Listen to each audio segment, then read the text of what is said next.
Hola a todas y todos, bienvenidos, bienvenidas. Gracias por atender este espacio, video columna semanal en el canal del amigo Jesús Escobar. El título de la contribución de hoy es Capitalismo Gore y el suave poder de la narcocultura, un poco a partir de los debates ya recurrentes, ¿no? Que ya llevan muchos años también sobre el tema de los narcocorridos, eh, como parte de estas expresiones relacionadas con la cultura de las mafias, pero también con una industria comercial internacional, ¿no? En un ensayo fundamental ya de hace unos añitos, yo creo que salió en 2010, que se llamaba Capitalismo Gore, Control Económico, Violencia y Narcopoder, la filósofa y poeta mexicana Sayac Valencia, con base en el caso paradigmático de la ciudad de Tijuana, la última esquina de Latinoamérica, se refirió al capitalismo Gore como una forma de reinterpretación de la economía hegemónica y global desde los espacios geográficamente fronterizos. Esta se concreta en el derramamiento de sangre explícito e injustificado, el altísimo porcentaje de vísceras, desmembramientos, frecuentemente mezclados con el crimen organizado, el género y los usos predatorios de los cuerpos. Así decía, estoy citando como su obra, y todo esto dice por medio de la violencia más explícita como herramienta de necroempoderamiento, o sea, empoderamiento para dar muerte. Esto constituye un precio, dice, a pagar por el tercer mundo que se aferra a seguir las lógicas del capitalismo cada vez más exigentes, ¿no? La violencia y los cuerpos son capitalizados como mercancías, recursos y negocios por actores y dispositivos que los convierten en un espectáculo macabro y sangriento, o sea, gore, como en una película distópica, ¿no? Donde lo distópico es justo esa realidad paralela que pudiera existir un día, pero que no es propiamente real. Ahora aquí el capitalismo Gore, en la obra de Valencia, era una realidad que ella describía de su propia ciudad, ¿no? Entonces sí era muy real. Y sin embargo, si que lo percibamos o no, es una dimensión de nuestro presente, este capitalismo extremo basado en la violencia, que aprovecha la violencia, y está presente en nuestra geografía, mucho más allá de los espacios fronterizos y excepcionales. Los protagonistas de esta distopia autorrealizada, descrita por Valencia en su obra, les llama sujetos endríagos, como se refiere a algo de la mitología, ¿no? Pero como que monstruoso, digamos, necroempoderados les llama también, tóxicamente masculinizados, es decir, con esa masculinidad violenta, erigidos a modelos viables de vida por toda una serie de operadores culturales y comunicacionales que acumulan, lavan o insertan capitales a raíz del negocio narcocultural. Es decir, ese tipo de personajes ensalzados por la moda, la prensa, las canciones, las series, ¿no? Toda una serie de operadores del mercado cultural, los cuales a veces hasta viven y sobreviven a través de dineros, no siempre de procedencia lícita, ¿no? Ahí depende. Entonces hacen de ese negocio narcocultural un negocio redondo en ese sentido, ¿no? Donde incluso se llega a lavar una parte de los capitales. El filósofo camerunés Achille Mbembe habló al respecto de la necropolítica, política de muerte y expulsión de población con la cual el soberano, el que tenía el poder de decisión, que hoy es más tecnificado y despersonalizado, es decir, el soberano hoy, quien decide, a veces no es ni siquiera una persona, a veces es un algoritmo, una inteligencia artificial, una serie de grupos, personajes, algunas élites, reglas de la economía, ¿no? Que deciden quién debe morir o quién debe sobrevivir, pero en una suerte de inframundo, es decir, marginado.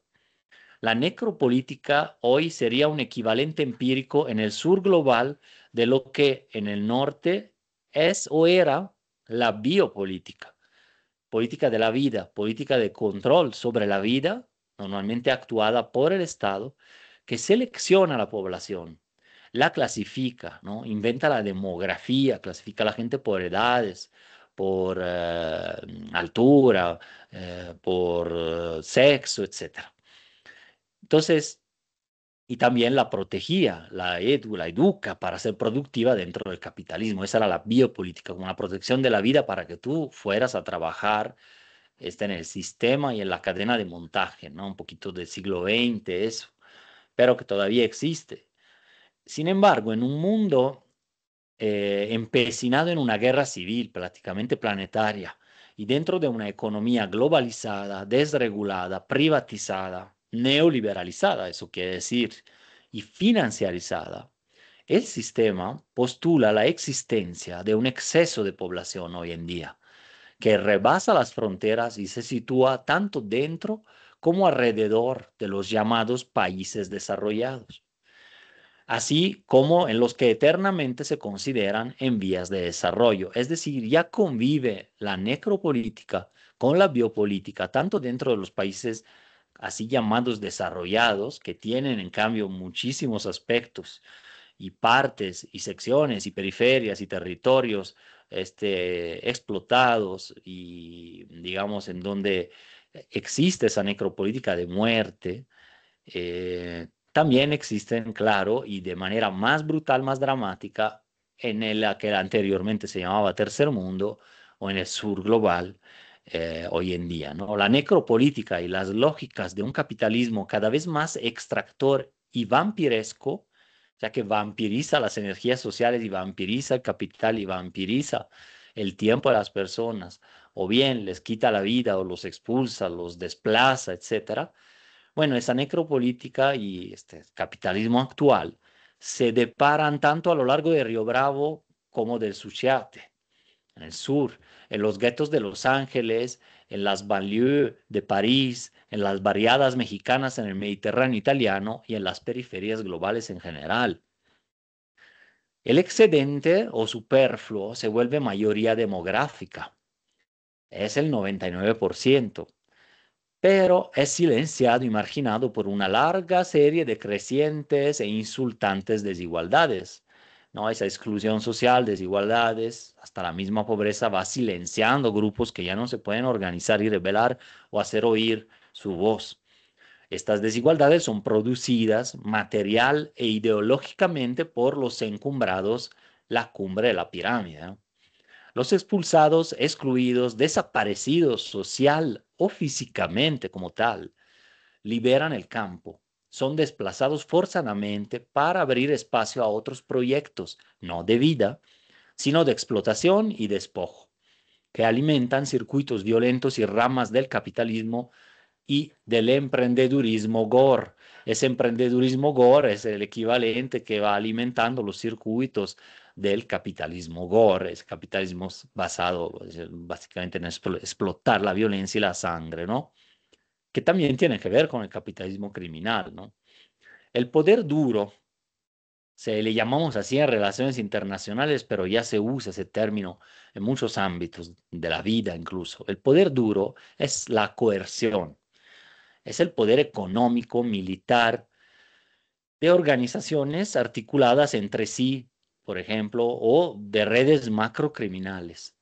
Este poder duro en estas redes, como las que conforman ciertos grupos delincuenciales en México o paramilitares, como varios llamados cárteles, ¿no? Que son más bien empresas delictivas con nexos en la economía legal y en la economía ilegal, que explotan personas y recursos y se paramilitarizan para incluso defender sus intereses y ocupar territorios como Cártel Jalisco Nueva Generación, que Santa Rosa de Lima, acá en Guanajuato, la familia michoacana, los Zetas en su momento, ¿no? El mismo Cártel de Sinaloa con sus facciones. Pues todos estos producen tanto una violencia expresiva, o sea, estética y comunicativa, para esparcir terror, marcar territorio, pero también ejercen una violencia instrumental, o sea, una que alcanza metas definidas y concretas, ¿no? Como ocupar plazas, despojar algún tipo de actividad económica, ocupar una mina de hierro para poder exportar a China, controlar puertos, cargamentos, rutas, etcétera.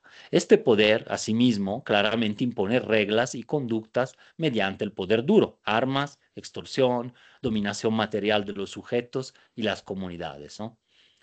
Pero este poder duro, por más militarizado que sea, en toda organización, grupo, incluso para un país, como Estados Unidos, ¿no? Pensemos, ahora el regreso de ese poder duro, de la amenaza militar, la amenaza arancelaria, etcétera. Todo esto no se sustenta por demasiado tiempo o resulta muy costoso si no se acompaña de un poder blando, o sea, suave, soft power, le llaman en inglés, que se funda más bien en el convencimiento, el consenso, en la fascinación, la atracción, si quieres, hasta en el miedo, pero con cierta atracción hacia el poderoso que ejerce ese control.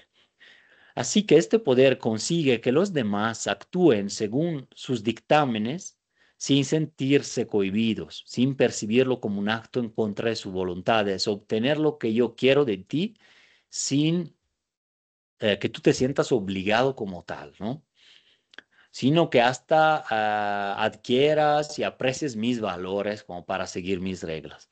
El poder suave actúa como sobre las conciencias y las preferencias disque espontáneas de un grupo, una comunidad, ¿no? Digo disque espontáneas porque llegan normalmente de todo un ejercicio de ese poder a través de aparatos ideológicos, ¿no? La comunicación masiva, el discurso político reproducido, las lecturas, la misma escuela, etcétera, pero sobre todo luego los medios de comunicación. Entonces, pues llegan a crear esas conciencias como en la población, se vuelven dominantes, hegemónicas, normalizan valores y creencias. Incluso llega ese poder suave a normalizar prácticas incluso violentas, que antes eran inaceptables, pero de pronto se asimilan y se reproducen socialmente, digitalmente en las redes, porque se vuelven hegemónicas, es decir, regulares, cool, pop, normales o lo que sea, ¿no? No habría capitalismo gore, extremo, como el que todavía vivimos, que perdure sin el suave ejercicio de un poder convincente, disuasor, no menos brutal tal vez, pero sí legitimador, de cara amigable, que justifica hasta lo más absurdo, la apología de la mafia, del narco y sus desechos que nos rodean.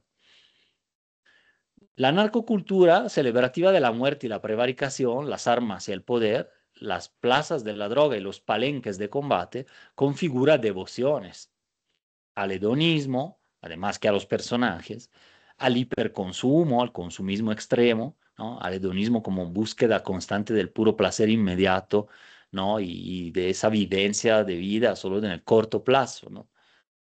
Dentro de un mundo, sin embargo, que está hecho de disparidades, desigualdades, agravios estructurales contra los más vulnerables.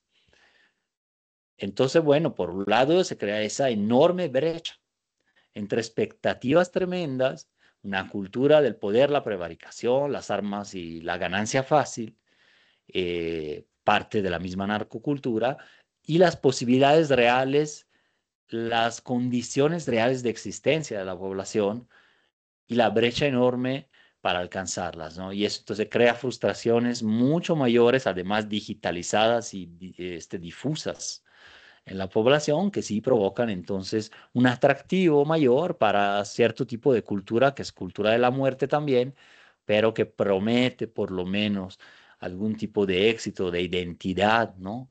A las personas. Entonces, como todo subproducto capitalista, la narcocultura es voraz y va fagocitando elementos de la cultura y la historia mexicanas, como los corridos, el hábitus ranchero o las devociones populares, para fetichizarlos masivamente, o sea, transformarlos en fetiches, en mercancías también.